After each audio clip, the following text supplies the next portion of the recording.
안녕하세요. 안녕하세요. 자, 식사요법 첫 번째 시간이죠. 자, 식사요법 같은 경우에는 1교시에서 두 번째 시험 문제로 해서 이제 75번부터 시작을 해요. 75번부터 시작을 해서 120번까지 들어가는 문제고, 자, 그 문제 중에서 대략 45문제에서 많으면 47문제까지 나와서 영양학 문제랑 더불어서 두 번째로 비중이 많은 문제예요. 그래서 중요한 과목이고, 그 다음에 예전에는 그 과락 과목이 있었을 때 전체적으로 영양학이라든지 뭐 식품학이라든지 내지는 단체급식 이런 쪽에 있어서 이런 데가 좀 시험 문제가 많이 어려웠어요 라고 했다면은 최근에 있어서 학생들이, 수험생들이 있어서 가장 어려워하는 문제가 식사요법 문제예요. 그래서 좀 이쪽 같은 경우를 제일 어려워해요. 오히려 영양학 같은 경우에는 공부를 하시고 나면은 딱 떨어지거든요. 답이 바로바로 눈에 보이게 되는 건데, 식사요법 문제 같은 경우에는 다음 환자에 해당이 되는 혈압은 이러했다, 혈당은 이러했다, 이러한 여러 가지 이제 검진 결과표를 주고 난 다음에 이 환자에게 줄 수 있는 식단에 해당이 되는 것을 찾아봐라, 이런 문제가 나와요. 그렇게 되면은 이거를 보면서 이 사람이 고혈압인지 당뇨인지 이거를 파악을 하고 난 다음에 고지혈증인지 이상지질혈증인지 고콜레스테롤혈증인지를 파악하고 난 다음에 그거에 맞춰서 그러면은 콜레스테롤 함량이 적은 식품을 찾으라는 거구나, 아니면은 단순당 함량이 적은 식품을 찾으라는 거구나, 이러한 식으로 해서 조금 추정을 해서 유추를 한 다음에 공부를 해서 들어가야 될 문제가 식사요법이다 보니까 학생들이 공부를 하셨을 때 제일 어렵다라는 과목이 이 부분이에요. 그래서 근데 이제 우리는 이걸 답만 찾아가는 것이 아니라 이론을 공부하고 들어가는 거기 때문에 계속 공부하면서 여러분들 8주 공부하시면은 충분히 이런 거였어 라고 아무튼 나갈 때는 이제 다 마무리 하실 때는 쉽게 접근하실 수 있을 거라고 봅니다.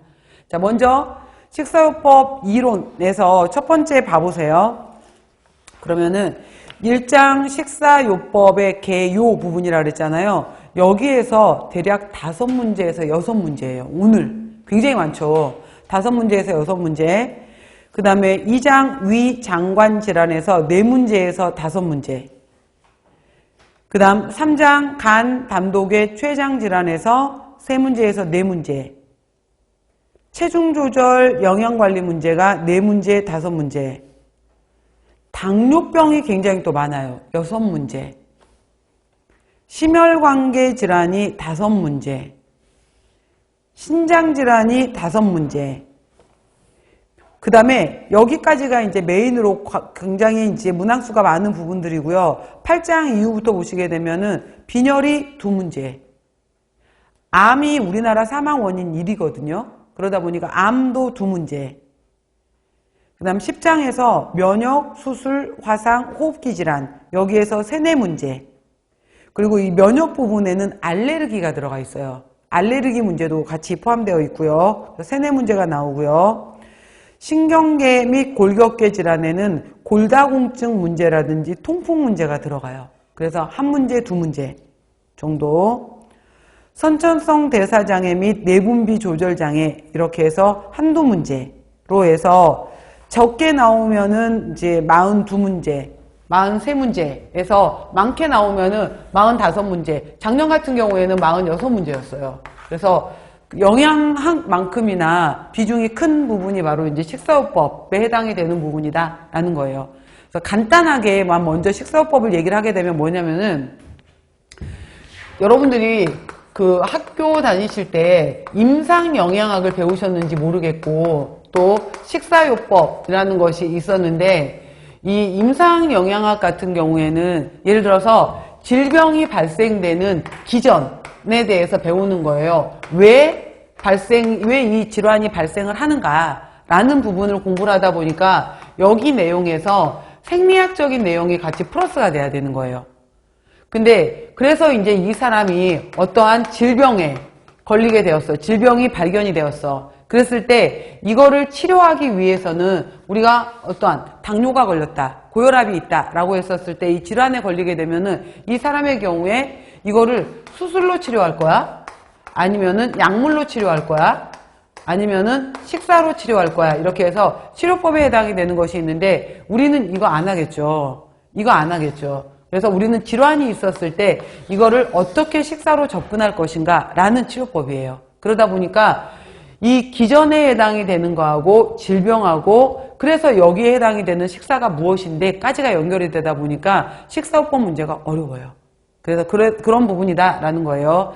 그래서 이러한 내용들로 들어가게 되는 거고, 예를 들어서 지금 두 번째 챕터 이제 우리가 다음 시간에 들어갈 내용인데 위장관 질환이다 라고 하게 되면 어떤 부분을 배우는 거냐면은 우리가 식사를 했었을 때 여러분들도 지금 점심 식사 하셨으면은 구강을 통해서 식사를 해요. 그러면은 이게 이제 식도를 통해서 위로 음식물이 들어와 있게 되는 거고, 지금 아직 3시간, 4시간이 안 지났다. 그렇게 되면은 보통 이제 약간 무른 음식, 소량의 음식을 드셨으면은 짧으면 3시간. 근데 나는 약간 뭐 삼계탕, 뭐 삼겹살, 제육볶음, 기름기 있는 음식을 먹었어. 그러면 5시간까지 위에 머물러요. 5시간, 6시간.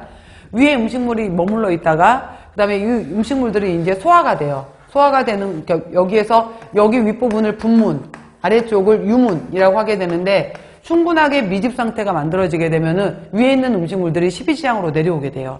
십이지장, 공장, 회장을 거쳐서 이걸 우리가 소장이라고 하게 돼요. 여기서 소화흡수가 이루어지게 돼요.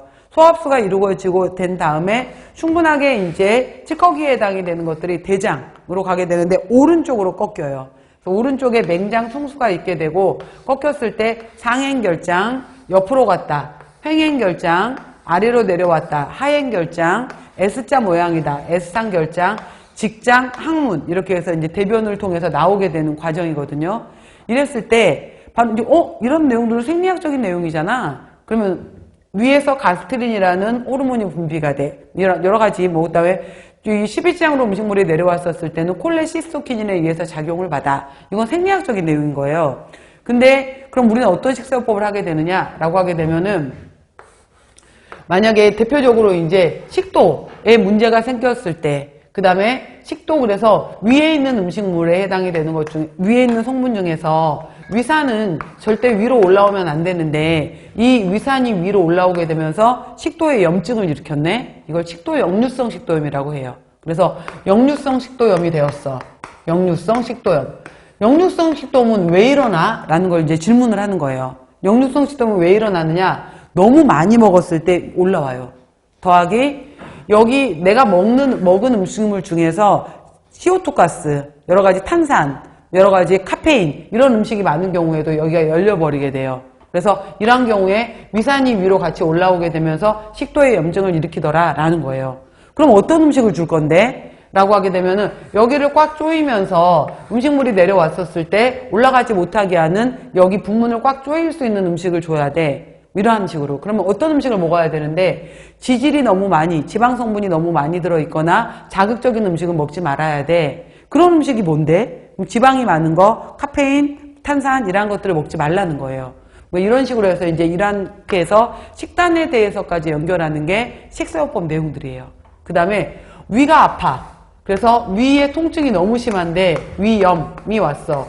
근데 위염도 급성 위염이 있고 만성 위염이 있어. 이럴 때 이 사람에 따라서 증상에 따라서 급성 위염 환자는 어떤 식사를 줄 거고 만성 위염 환자는 어떤 식사를 줄 거야? 이런 것들을 배우는 거예요. 그래서 이런 거. 그 다음에 나중에 이거 끝나고 나면은 자, 또 우리 몸에서 이렇게 위쪽에는 이제 간이 위치하게 되고 간에서 이렇게 담낭이 위치하게 될 거고 위 뒤편으로 해서 이렇게 췌장이 있을 거예요. 그러면은 각각각 간과 담낭과 췌장은 어떤 기능을 하게 되고 여기에서는 음식물하고 관련된 것들로 해서 나중에 이제 제대로 대사가 되지 못하면은 간염이 오게 돼요. 지방간이 와요. 간 경변이 와요. 간이 딱딱해져 버리면은 배에 물이 차요. 복수 부종이 오게 돼요. 이런 것들. 그 다음에 담낭에 염증이 오게 되고 담낭에 돌이 생겨버려요. 담석이 발생을 해요. 이런 경우는 어떻게 할 건데? 췌장에 염증이 생긴 경우는 어떻게 할 건데? 이런 것들을 배울 거예요. 그래서 이거를 우리가 소화기기 질환이라고 해요. 위, 소장, 대장, 간, 담낭, 췌장을 소화기계 질환이다 라고 얘기를 하는 거고요. 그 다음 이게 끝나고 나면은 이제 심장으로 들어가게 돼요. 심장으로 들어가게 되면은 심혈관계 질환이다 라고 하게 되면은 심장은 왼쪽에 있게 되면서 약간 가운데서 살짝 왼쪽에 있게 되면서 바로 좌심실에서 대동맥으로 혈액을 내뿜는 기능이 제일 중요한 우리 혈액을 내뿜는 기능을 하게 되는 건데, 이렇게 뿜어져서 온몸을 돌아서 대정맥을 통해서 우심방으로 들어가게 돼요. 이 기능을 하게 되는 건데, 자, 그랬을 때 이 심장에 문제가 생겨버렸네. 문제가 왔어요. 이걸 우렬성 심부전. 심장 자체에 산소가 적게 들어오는 것을 허혈성 심장병이라고 얘기를 해요. 그 다음에 이 혈관이 받는 압력을 우리가 혈압이라고 해요. 혈압이 정상보다 너무 높아, 고혈압. 너무 낮아, 저혈압. 이런 경우는 어떻게 할 건데, 그 다음에 동맥이 이렇게 있게 되는데 동맥벽에 플라그, 찌꺼기가 쌓이게 되면서 동맥이 터져버리네, 동맥이 굳어버리네. 이거를 동맥경화라고 해요. 이러한 경우는 어떻게 식사요법을 줄 건데, 그 다음에 우리 혈액 속에는 지질의 경우에는 카이로마이크론, VLDL, LDL, HDL 여러 가지 지단백질 형태로 이동하게 되는데, 이것들이 정상보다 높아지거나 낮아지는 경우를 이상지질혈증이라고 해요. 이러한 이상지질혈증인 경우에는 식사요법을 어떻게 할 거야? 그럴 때는 중성지방은 어떻게 조절을 해줄 거고, 콜레스테롤이 많은 음식들은 어떻게 조절을 해줄 거고, 그 다음에 포화지방이 많은 음식들은 어떻게 조절해 줄 거야? 라는 건데, 콜레스테롤이 많은 음식이 뭔데? 라고 하게 되면은 계란 노른자부터 시작을 해서 버터, 이런 것들이 콜레스테롤이 많은 음식들. 포화지방이 많은 음식은 뭔데? 그럼 소기름, 돼지기름, 양기름, 이렇게 동물성 지방이 많은 것들. 이런 것들을 이제 배우시는 거예요, 우리가. 이런 것들을. 그 다음에 이런 식으로 해서 이제 각각각의 우리 몸에 있어서의 소화기계, 심혈관계, 그 다음에 이러한 것들을 통해서 제대로 기능이 되지 않았을 때 어떠한 질환이 오고, 이 질환이 오는 증상은 무엇이고, 이 증상이 왔었을 때 어떻게 판정을 내릴 거고, 이러한 경우에 우리는 어떻게 식사요법을 할까? 이렇게 배우는 것이 바로 식사요법이에요. 그래서 그러한 내용들 재밌겠죠? 재밌게 생각을 하시면서 수업을 잘 들어가 보도록 합시다. 자, 1장 보시면은 1페이지에 식사요법의 개요 이렇게 나와 있는데요. 1장 식사요법의 개요에서 아까 제가 5문제, 6문제가 나온다 그랬잖아요. 굉장히 많이 나와요. 그러니까 잘 정신 바짝 차리시고, 자, 첫 번째 식사요법의 개요 부분에서는 제일 중요한 키워드가 이거예요. 첫 번째 키워드는 영양 관리 과정이라는 용어를 반드시 기억하셔야 돼요. 뉴트리셔널 케어 프로세스. 그래서 영양 관리 과정이 무엇이냐라는 거. 두 번째 키워드는 병인식이라는 게 뭐야? 라는 거. 그래서 병인식을 나누면서 여기에서 이제 일반 병인식, 특별 병인식, 검사식이라는 말이 들어갈 거예요. 그 다음에 세 번째가, 그 다음에 영양 지원. 환자들한테 영양을 지원하는 방법에 있어서, 지원법에 있어서 바로 이제 장을 이용하게 하는 경장법을 쓰게 할 것인지, 아니면은 링거, 여러 가지 것을 맡게 하는 정맥 영양법을 쓰게 할 것인지, 경장법이냐, 정맥법이냐, 이렇게 나누어질 거고요. 네 번째에 해당이 되는 것이 식품 교환표 문제가 반드시 나와요. 그래서 이 네 개에 해당이 되는 키워드, 영양관리과정, 병인식, 영양지원법, 식품교환표, 여기 문제가 다 나온다는 거. 그래서 굉장히 중요한 부분이다라는 거죠. 자, 첫 번째 볼게요. 식사요법은 아직까지는 의사예요. 의사의 진단에 따라서 영양 원리를 기본으로 한다라고 했고요. 그 다음에 질병이 있는 종류, 그 다음에 건강 상태에 따라서 바로 이제 식사를 실천하게 하는 거예요. 그래서 식사요법의 목적을 무엇이냐라고 하게 되면은 밑줄에 보세요. 영양 상태를 증진하고 질병을 치료하고 합병증을 예방하고 질병 재발을 방지하는 것이 식사요법의 목적이에요. 영양 상태를 증진하고 질병을 치료하고 합병증을 예방하고 질병 재발을 방지하고자 한다라고 했어요. 자, 1번. 한번 큰 제목 볼까요, 여러분들? 1번에 해당이 되는 것이 영양관리 과정 이렇게 나와 있죠. 넘겨보세요. 5페이지 보시면은 병원식, 병인식, 병원식의 종류, 그래서 그 박스 내용 있죠. 일반 병인식, 특별 병인식, 검사식 이게 나와 있고요. 쭉 넘기셔서 8페이지 보시면은 영양 지원 방법에서 장을 이용하는 경장, 정맥을 이용하는 정맥 영양 이렇게 나누었어요. 그 다음에 넘기세요. 넘겨서 다음 페이지 보시면은 11페이지에 식품 교환군 나와 있잖아요. 이게 큰 키워드예요. 네 가지가. 큰 키워드다 라는 거. 자, 다시 앞으로 옵니다. 자, 영양관리 과정은 영어로 Nutritional Care Process라고 해서 자, 이건 미국에서 먼저 시작이 됐어요. 그러니까 진짜로 이제 병원 영양사, 병원에 갔었을 때 전문적인 영양 관리를 제공하기 위해서 우리 이러한 시스템, 이러한 모델을 거치자. 다 병원끼리 좀 비슷하게 좀 가자라고 해서 모델을 만든 거예요. 미국에서 먼저. 그래서 임상 영양관리와 관련된 업무, 전 과정을 표준화 시켰고 임상영양, 영양관리 영역을 체계적으로 연결시키는 바탕이 되었다라고 해서 4단계, 시험 문제 잘 나와요. 4단계. 그래서 영양관리 과정에 4단계가 있어. 이렇게 공부를 하시는 거예요. 영양관리 과정에 4단계가 있어. 자, 첫 번째 단계는 이 환자가 어떤 상태인지를 판정을 해야 돼요.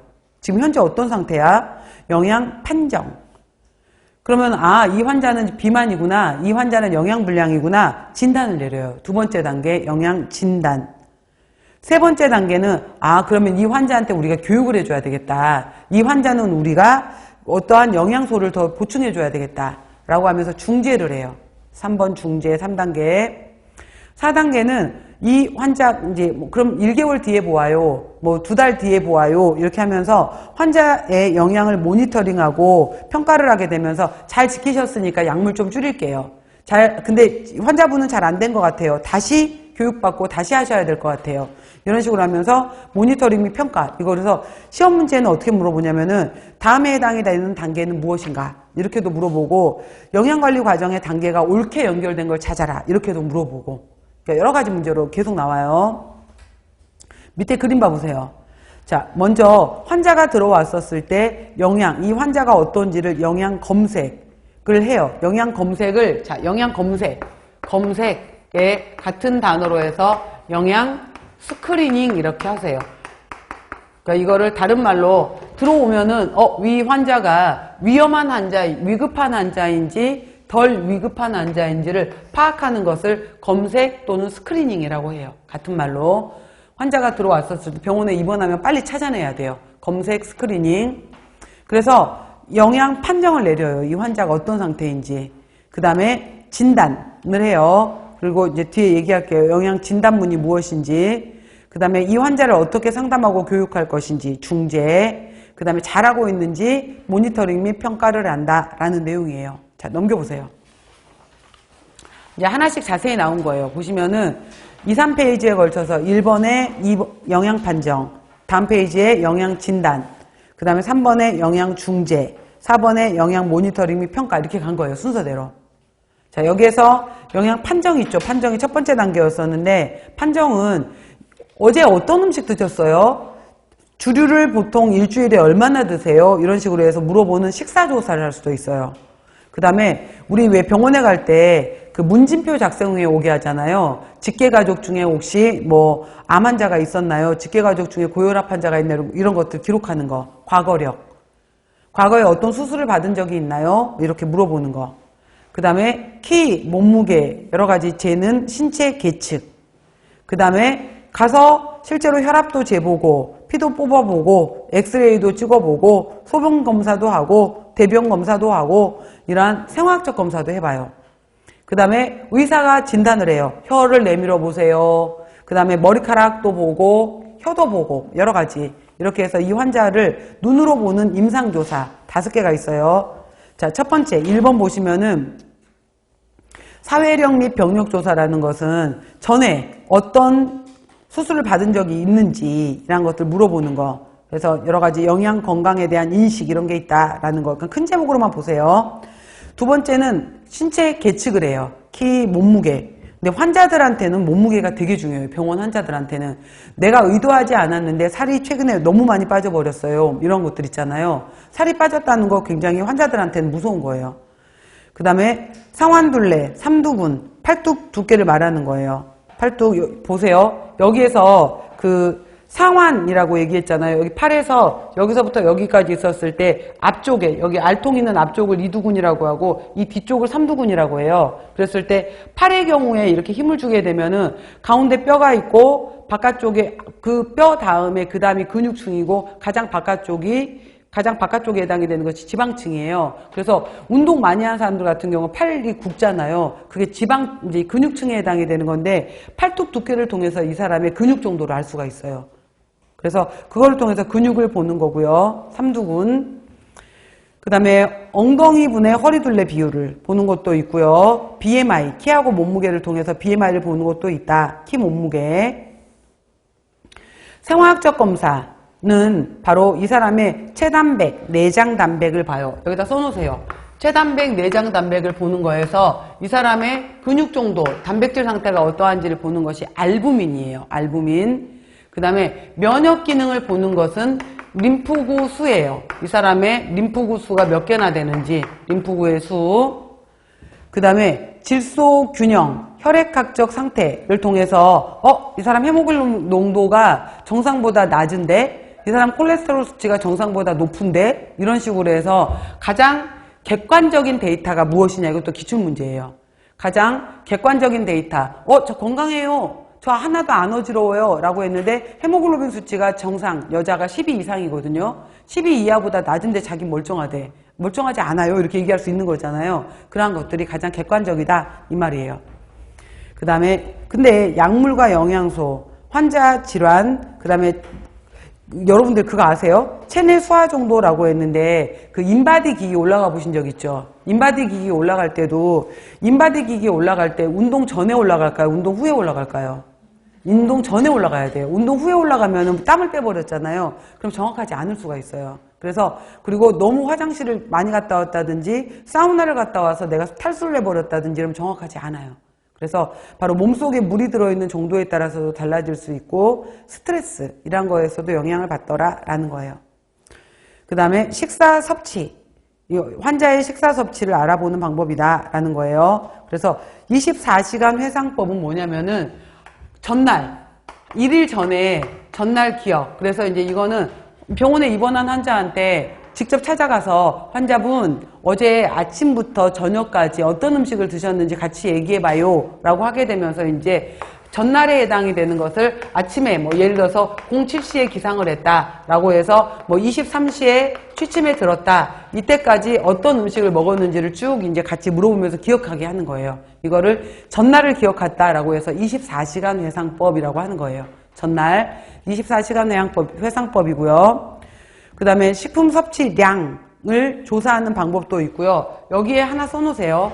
실증량 기록법. 그래서 실제로 내가 어떤 음식을 먹을 때마다 어떤 종류를 먹었고 몇 그램이나 먹었는지를 실제로 종류와 그 양을 기록하는 거예요. 실제로 종류와 양을 기록하게 하는 것을 실증량 기록법이라고 한다. 내가 밥을 한 공기를 다 먹었어. 210g을 먹었네. 달아보는 거예요. 물을 오늘 내가 1.5리터를 먹었네. 이걸 달아보는 거예요. 이런 식으로 해서 실증량 기록법이라고 하고요. 식품 섭취 빈도 조사법은 아까 제가 말했던 것처럼 일주일에 과일을 몇 번이나 드세요? 하루에 과일을 매번 꼬박 드시나요? 주류를 일주일에 한 번 정도 드시나요? 이렇게 물어보는, 빈도 물어보는 거 있잖아요. 채소류를, 과일류를, 어류를 이렇게 물어보는 거, 그걸 빈도 조사라고 해요.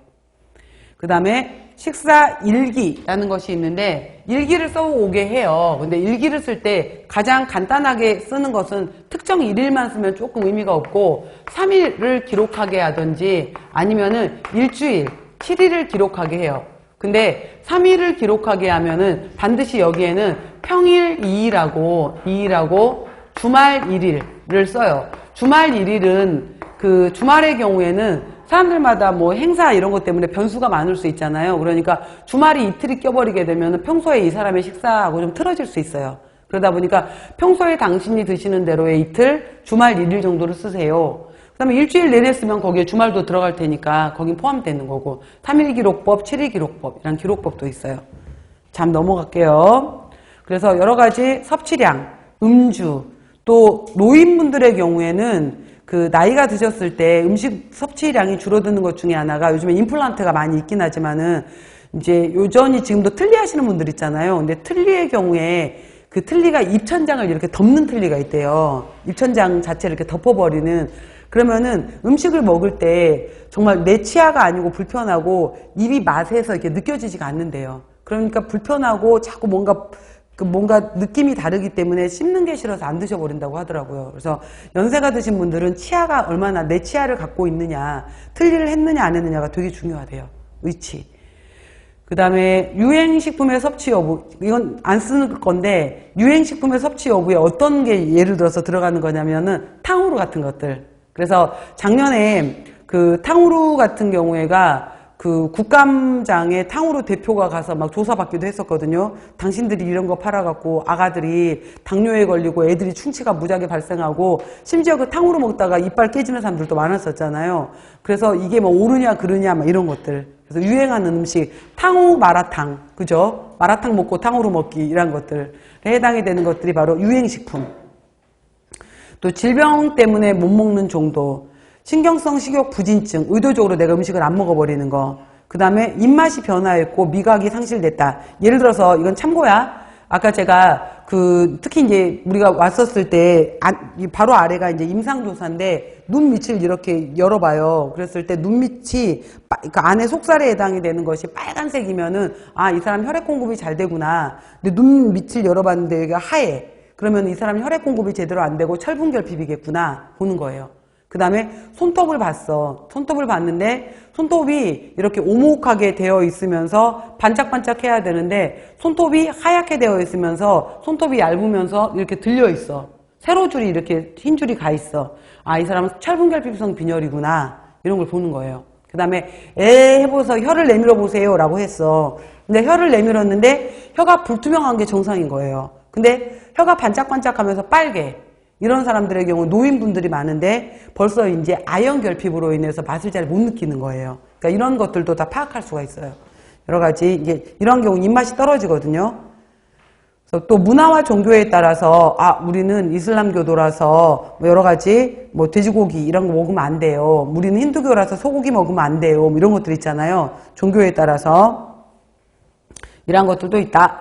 자, 임상조사에다가 하나 써놓으실래요? 신체적 징후를 시각으로 진단을 해요. 아까 신체적 징후를 시각으로 진단한다. 의사가 눈으로 보는 거예요. 신체적 징후를 시각으로 진단을 한다라고 해서 영양 상태가 불량해지면은 얼굴이 푸석푸석하고 머리카락, 그러니까 염색을 한 머리카락이 아니라 그냥 머리카락인데 머리카락이 빠진다든지 끊어진다든지 이런 것들. 그 다음에 특히 피부에 있어서 여러분들 입병, 구순, 구각, 설염 이런 것들이 있게 되는 건데 입가에 이제 이미 입가에 뭐 수포가 발생을 해 입술에 그러니까 구순 구각이 입술이라든지 입가 이런 데 염증이 생기는 거예요. 그 다음에 혀에 자꾸 입병이 생겨요. 이거 같은 경우에는 대표적으로 딱 보면서 이 사람은 전반적으로 비타민 중에서도 비타민 B2가 많이 부족되어 있구나 이런 걸 볼 수가 있어요. 그 다음에 선생님 저는 양치하는데 자꾸 잇몸에서 피가 나요. 그러면은 잇몸이 튼튼하지 못하다는 거잖아요. 비타민C가 이 사람은 많이 부족하구나. 이런 것들을 이제 얘기를 할 수가 있는 거예요. 그래서 잇몸 상태라든지 뭐 입의 염증이라든지 그 다음에 이 사람에 해당이 되는 것을 저는 요즘에 최근에 너무 많이 부어요 라고 했는데 이렇게 쿵 눌렀을 때 정상적인 사람은 뗐었을 때 흔적이 안 남아야 돼요. 근데 부종이 심한 사람들의 경우에 쿵 눌렀는데 안 올라와. 이 부종 때문에 이 사람 눌러봤었을 때 안 올라오네. 부종이 심하구나. 손발이 많이 부었어요. 이런 것들 눈으로 볼 수 있는 것을 바로 임상조사라고 해요. 자, 이런 것들이 있어서 5개 영양 판정은 5개로 본다라고 했어요. 그 다음에 영양 진단의 경우에 봅니다. 영양 진단은 바로 이제 영양 판정에서 발견된 문제점을 찾아보는 거예요. 이거는 임상 영양사가 자기가 고칠 수 있는, 자기가 이제 약간 개선할 수 있는 부분으로 보는 건데, 이런 결과를 총 데이터를 검사해 봤더니 이 사람의 프로블럼, 문제점은 이거구나. 이 사람의 경우에 이러한 원인에 해당이 되는 것이 이거구나. 그 다음에 이 사람의 경우에는 증상의 경우에 이거구나. 이거예요. 예를 들어서 뭐냐면은 선생님 저는 단 거를 너무 좋아하고, 뭐 예를 들어서 저는 탄수화물에 해당이 되는 것들이 너무 맛있고요. 저는 탄수화물이 여러 가지 과일이 들어가 있는 음료부터 시작해서 이러한 것들을 너무 많이 먹어요. 근데 최근에 살이 굉장히 많이 쪘고 막 이런 얘기를 했어. 그럼 이 사람은 비만의 문제점이 있는데, 비만이라는 문제점을 갖고 있는데 주 원인이 탄수화물, 음료 섭취가 너무 많아서 문제인 것 같다. 그럼 이 사람의 경우에 이미 지금 그 증상에 있어서, 당뇨 증상으로 있어서 혈당 수치가 이미 150이 나와버렸고 이미 여러 가지 이런 것들이 문제가 됐다라는 것을 볼 수가 있는 거예요. 이 사람 검사 결과표로 해서. 그래서 이 사람의 문제점이 무엇이구나, 원인이 무엇이구나, 증상이 이렇게 나타났구나 라는 것을 나타내는 것을 영양진단이라고 해요. 이거를 PES 영양진단문이라고 얘기를 해요. 영양진단을 할 때 형식이 있어요. 그래서 프로블럼, 에티올로지, 심프텀 사인 등의 영양 진단문으로 해서 기재를 한다 이 말이에요. 이 사람은 섭취 부분에서 이런 문제가 있구나. 임상 부분에서 이러한 문제점이 있구나. 이 사람은 식행동 환경 영역 부분에서 이런 게 있구나. 예를 들어서 식행동 환경 영역은 뭐냐면은 이거예요. 저는 똑같은 음식을, 그러니까 저는 주로 이제 밤에 일하는 사람이다 보니까 교대 근무, 저는 밤에 일을 많이 하거든요. 그래서 칼로리를, 그러니까 음식을 딱 남들보다 특히 많이 먹지는 않는데, 특히 이제 밤에 일을 하다 보니까 밤 시간에 먹게 돼요. 이런 얘기를 했어요. 근데 같은 칼로리를 먹더라도 밤에 똑같은 칼로리를 먹게 되면 그 칼로리는 대사로 쓰이는 칼로리가 아니라 축적으로 가는 칼로리예요. 그래서 이 사람은 식행동 문제에 있어서 밤중에 일하게 되는 환경을 갖게 되고 밤에 한꺼번에 많이 몰아서 먹는 경향이 있구나. 이런 것들을 찾아내 주는 거예요. 여러 가지. 자, 그러면 이 환자에게 우리가 어떻게 도움을 줄까? 이걸 중재라고 해요. 중재. 그리고 왜 그런 거 있잖아요. 그 환자분들 중에서 실제로 탄수화물, 저는 이분이 이제 예를 들어서 나는 탄수화물만 먹었는데 제가 이번에 건강검진을 받았는데 제가 지방간이래요. 근데 지방간에 해당이 되는 것은 지방 음식을 많이 먹었을 때 오는 거 아니에요? 라면서 모르는 거예요, 이 사람이. 그랬을 때 이제 중재 때 교육을 해주는 거예요. 탄수화물에 에너지가 너무 많이 남게 되면은 그 에너지가 결국은 지방으로 축적이 된답니다. 그래서 그렇게 되는 거고, 지방간이 되는 원인 중에 하나가 단백질을 제대로 먹지 않았을 때도 지방간이 돼요. 이런 것을 교육해 주는 거예요. 그래서 탄수화물을 줄이시면서 단백질을 적절하게 잘 드셔야지 지방간이 되는 것을 막을 수 있다. 이런 교육을 해 주는 거예요. 이제 이러한 것들, 환자가 모르는 부분들을. 그래서 영양 중재는 가족, 개인, 가족, 집단을 대상으로 해서 해준다라고 했어요. 그래서 실제로 이 사람이 먹는 비타민 무기질이 너무 부족해. 그러면은 자, 이거 철분제 좀 드셔보세요. 비타민제 좀 드셔보세요. 라고 줄 수도 있어요. 그리고 보세요. 탄수화물에서 지방으로 넘어간답니다. 이렇게 교육도 해줘요. 그 다음에 저는 우울증 때문에 이렇게 너무 힘든 것 같아요. 라고 하게 되면은 정신과하고 연결도 시켜줘요. 이렇게 해서 실제로 이제 중재를 해주게 되는 거고요.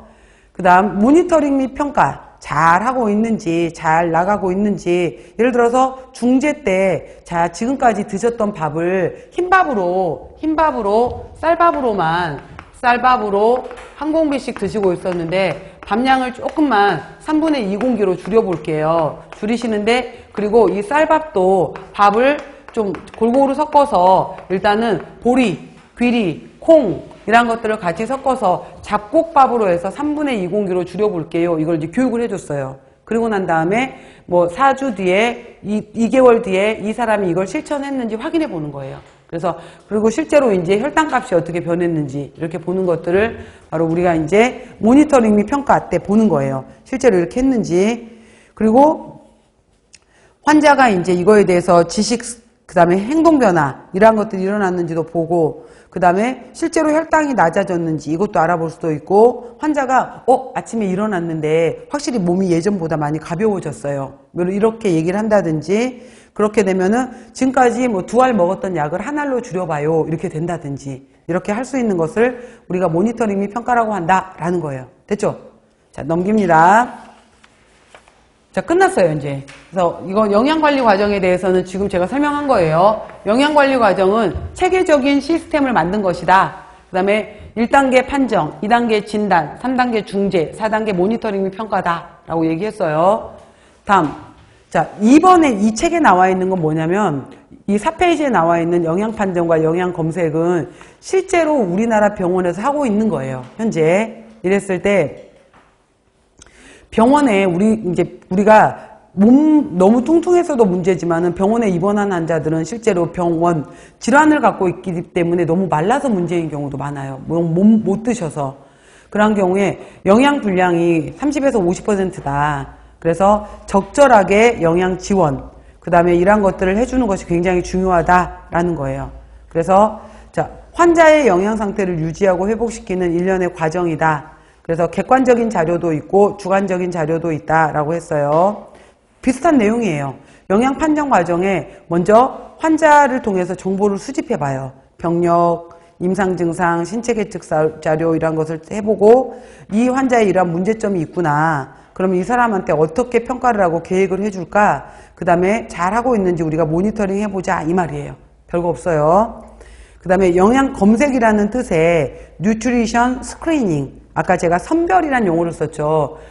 오늘 우리 병원에 100명의 환자가 입원을 했는데 이 입원 환자 중에서 특히 어떤 환자가 위험한 환자이고 우리가 좀 더 특별히 신경 써야 될 환자인지를 빨리 찾아내자 이거예요. 선별, 스크리닝. 그래서 이미 정해진 영양 위험 요인을 기준으로 환자의 빨리 찾아내는 거, 영양 불량 상태이거나 위험이 있는 사람을 빨리 찾아내는 거를 검색이라고 한다. 가능하면은 입원 후에 24시간 내에 이 환자를 빨리 찾아내 주는 것이 바람직하겠다라는 내용이에요. 그랬을 때 주관적인 지표하고 객관적인 지표가 있는데 이해만 하시면 돼요. 주관적인 지표는 환자가 저 이래요, 저 이래서 불편해요 라고 환자를 통해서 알 수 있는 것들이에요. 그러니까 환자가 연하곤란, 저 잘 안 삼켜져요. 저 잘 씹지를 못하겠어요. 최근에 제가 입맛이 많이 떨어졌어요. 선생님 저 토할 것 같아요. 저 지금 설사를 하고 있어요. 이건 환자가 말해줘야지 아는 거잖아요. 이런 것들을 주관적 지표라고 하는 거예요. 그리고 최근에 근육 및 체지방 소모, 자 이거 중요해요. 체중 감소라고 써놓으세요.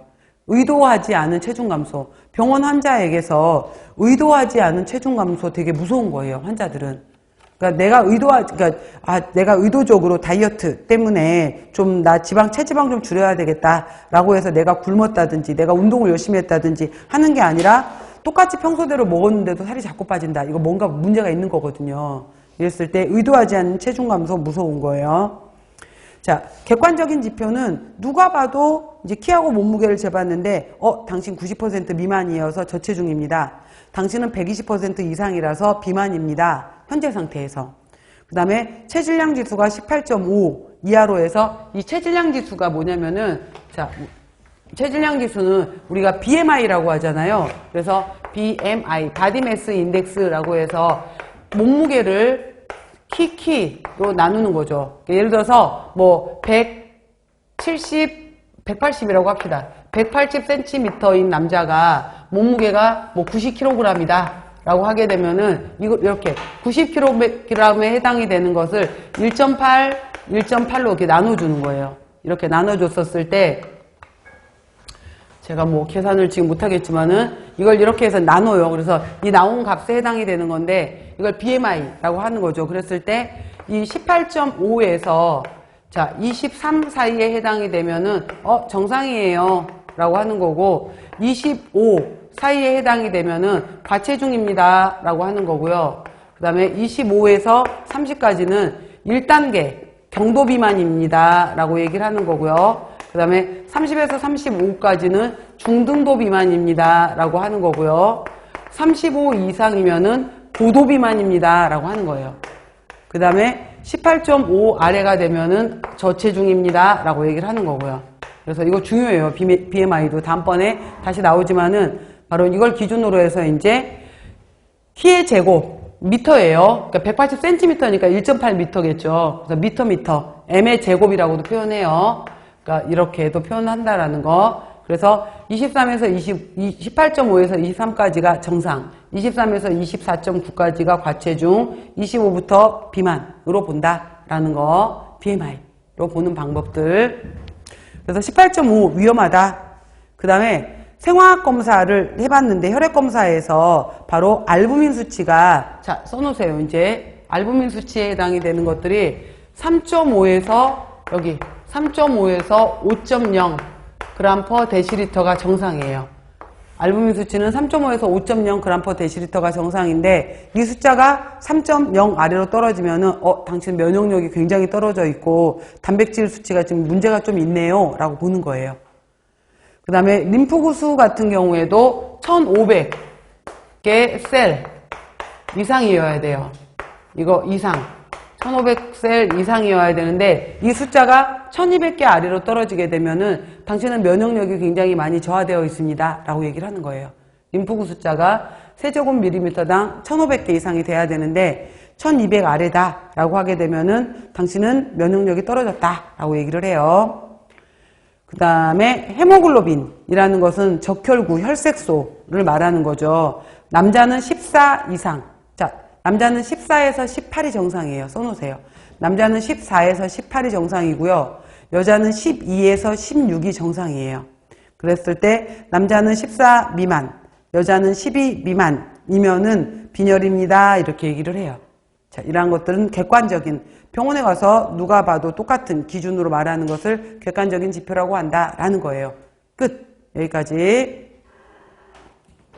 자, 두 번째 키워드에 해당이 되는 것이 병원식이에요. 자, 병원에서 사용하는 식사의 종류가 있다라고 했죠. 그래서 자, 일반 병인식, 특별 병인식, 검사식 이렇게가 있어요. 먼저 뒤에 한번 넘겨볼까요? 7페이지. 자, 7페이지 표를 보시면 병원에서 사용되는 병인식의 종류가 되어 있죠. 그랬을 때, 자, 특별병인식이라는 것은 뭐냐면은, 보시면은, 여러분들 병원에 6명의 환자가 베드에 누워 있어요. 근데 예를 들어서 이 환자는 당뇨야. 이 환자는 옆에 있는 사람은 고혈압이야. 옆에 있는 사람은 다리가 다쳐서 온 외상 환자야. 저 사람은 신장질환 환자야. 이 사람은 암 환자야.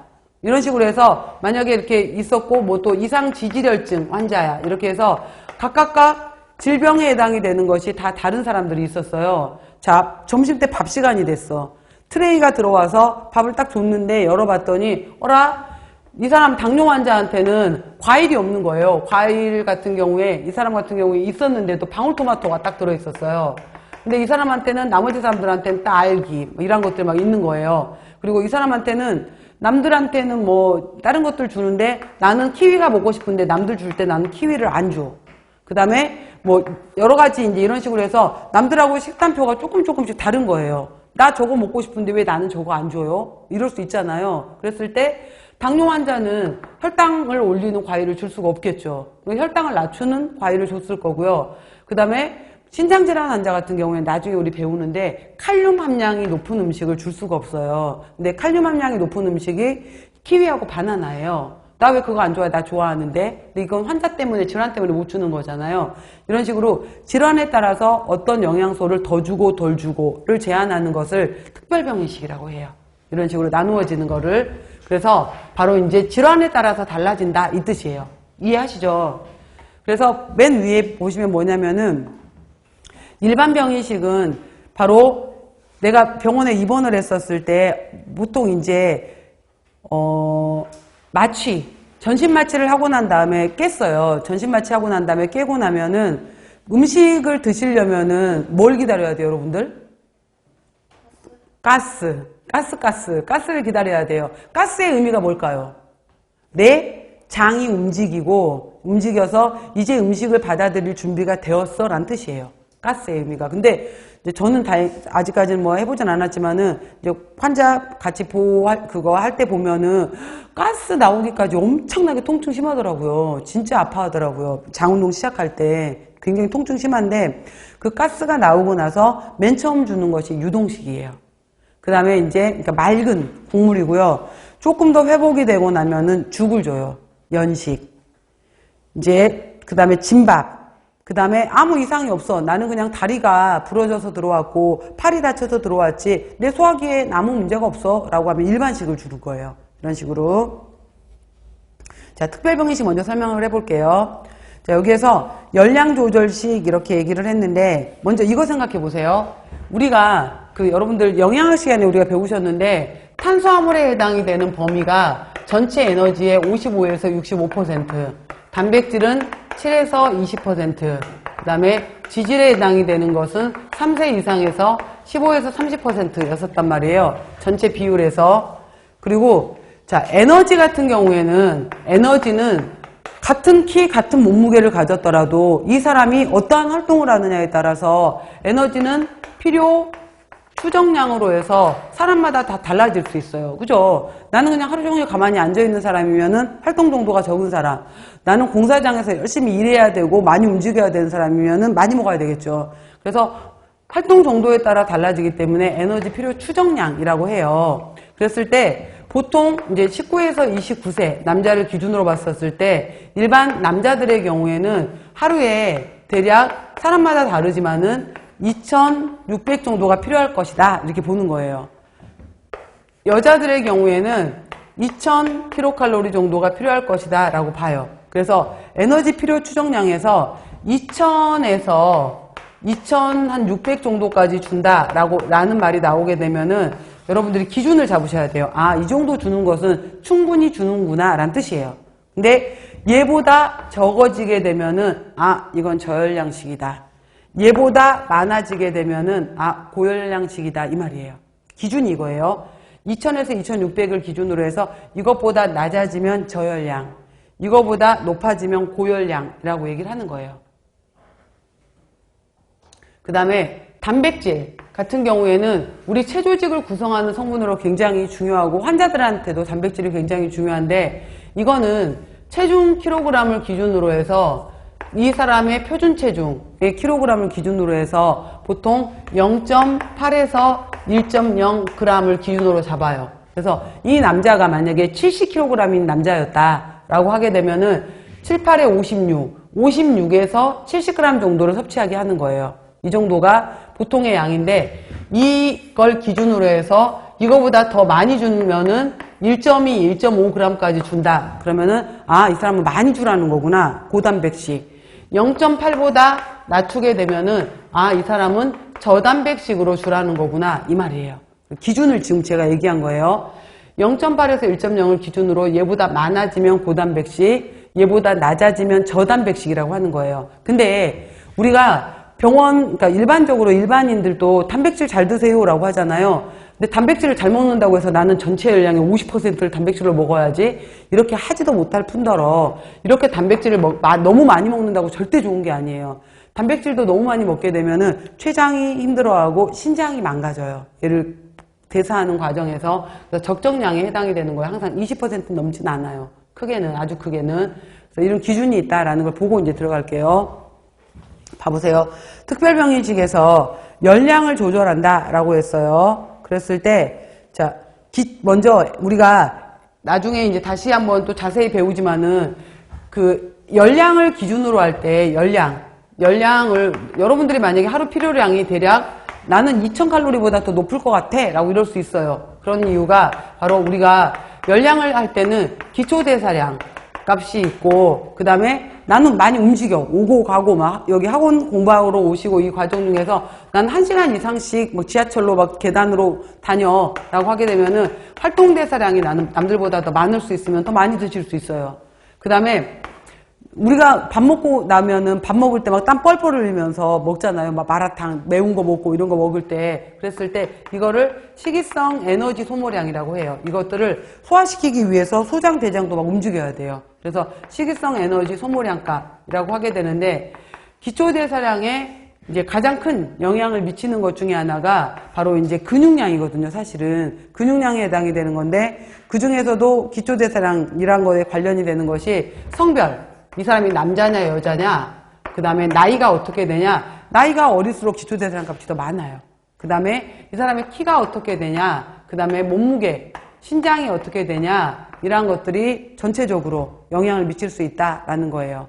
그래서 이러한 것들, 성별, 나이, 키, 몸무게 이러한 것들을 계산해서 해리스 베네딕트 공식이라는 게 있어요. 그래서 그 공식에서 기초대사량 값을 찾아내는데 기초대사량에서 여러분들 인바디 찍어보시면 인바디에서도 기초대사량 값 나오거든요. 키 이런 것들 나오게 되는데 보통 남자들의 경우에가 1400에서 1600 정도가 기초대사량 값이고요. 여자들의 경우는 보통 1000에서 한 1300 정도가 여자들의 기초대사량 값이에요. 1300 칼로리 정도. 그러니까 킬로칼로리 제가 안 쓴 거예요. 그래서 기초대사량, 활동대사량, 식이성 에너지 소모량이고, 나중에 이제 비만 이런 거 나올 때 나는 지금 체지방을 좀 줄이고 싶어. 그런 경우에 아무리 에너지를 줄이더라도 기초대사량만큼은 줄이지 않아요. 기초대사량 아래로 줄여버리게 되면 근육이 빠져버려요. 근육이 빠져버리기 때문에 최소한 기초대사량만큼 먹어준다라고 해서 남자는 1500, 여자는 1200까지는 반드시 먹어줘야 돼요. 이것이 먼저 기초대사량 값은 먹어줘야지 근육 손실이 발생되지 않거든요. 그러니까 지금 했던 얘기들은 다음번에 우리가 이제 비만 여러 가지 할 때 다시 나올 거예요. 그래서 이런 내용들이 있고요. 자, 열량을 조절한다. 이 내용이 있다라는 거. 다음 두 번째 보시면은 그래서 잘 먹어야 되는 거에 감염을 입었어, 화상을 입었어 라는 경우에는 열량을 많이 주고요. 그 다음에 좀 줄여라 라는 경우가 비만, 고혈압, 당뇨, 이상지질혈증 이런 경우에는 열량을 좀 줄여라. 자, 아까 제가 기준 얘기했어요. 고저가 뭔지. 2000에서 2600을 기준으로 얘보다 많아지면 고, 2000보다 적어지면 저라고 했어요. 기준. 그 다음에 탄수화물 같은 경우에도 탄수화물 55에서 65% 섭취하는데 그 기준보다 적게 먹는 경우를 저탄수화물식에 해당이 되는데, 위절제 후 덤핑 증후군 다음 주에 배울 거예요. 위절제 후에 덤핑 증후군, 위 양이 너무 줄어버리게 되면은 탄수화물을 좀 줄여줘야 돼요. 자, 이거 다음 시간에 얘기할게요. 그 다음에 락토즈를 대사시키지 못하는 사람들은 유당, 락토즈를 제한해야 돼요. 설탕을 또 소화시키지 못하는 사람들은 이것도 제한해야 돼요. 갈락토즈를 글루코즈로 못 바꾸는 갈락토세미아 환자들은 갈락토즈도 제한해야 돼요. 이러한 것들을 바로 이제 환자마다 다 조절할 수가 있다. 또 섬유소 및 잔사량 조절 식사라고 했는데, 일반적으로 우리가 섬유소도 굉장히 중요하거든요. 그래서 섬유소 같은 경우에도 바로 이제 이렇게 우리가 보통 남자는 30g 정도를 섭취하는 것이 충분. 그 다음에 여자는 20g 정도를 섭취하는 것이 충분해요. 이것이 이제 충분 섭취량 값에 해당이 되는 건데, 식이섬유소의 충분 섭취량 값에 해당이 되는데, 그러니까 이거보다 더 많이 먹게 되면은 고섬유소식이라고 얘기하는 거고요. 이거보다 줄여서 15g 정도로 줄이는 것을 우리가 저섬유소식이라고 해요. 그 다음에 더 줄여서 8g 정도로 줄이는 것을 저잔사식이라고 해요. 자, 저잔사식 같은 경우나 저섬유소식은 언제 하냐면은 내가 먹기만 하면은 설사를 하고 먹기만 하면은 막 배가 부글부글 끓고 너무 아파. 이러한 경우에는 거친 음식보다는 부드러운 음식을 줘야 되잖아요. 바로 소화흡수가 되는 음식을 줘야 되지, 장에서 찌꺼기가 많이 만들어지는 음식을 주면 안 돼요. 자극을 하면 안 되기 때문에. 그럴 때 환자가 이제 수술을 막 하고 난 환자야. 아직 장이 덜 회복이 되었어. 그럴 때 저잔사, 저섬유를 하는 거예요. 이런 식으로 해서 이제 저잔사, 저섬유라는 말이 있고요. 그 다음 넘어가셔도 돼요. 그 다음에 지방 같은 경우에도 이 사람이 지금 담낭을 수술했어, 췌장을 수술했어, 간질환이 있어. 이러한 경우에는 지방을 좀 조절해 줘야 돼요. 그 다음에 콜레스테롤을 조절해야 된다. 그러면은 고콜레스테롤혈증, 고지혈증이 있을 땐 조절해야겠죠. 자, 대체적으로 단백질은 다 잘 먹는 경우가 많아요. 고단백식, 만성 소모성, 만성 설사, 만성 장염, 만성 간염, 만성 질환이 있을 땐 다 잘 먹어줘야 돼요. 만성 간질환 잘 먹어줘야 돼요. 근데 우리가 예외로 단백질을 줄이세요라는 경우가 몇 개 안 돼요. 근데 바로 이제 단백질의 대사물인 암모니아 때문에 문제가 되는 경우가 간성 혼수 환자가 있어요. 나중에 우리 간질환에서 다시 배울 거예요. 간성 혼수 환자, 이걸 간성 뇌병증이라고 해요. 신장에 문제가 온 사람들도 단백질을 좀 줄여요. 신장에 이상이 오면서 독성 물질이 쌓인 경우를 요독증이라고 해요. 이때도 줄여요.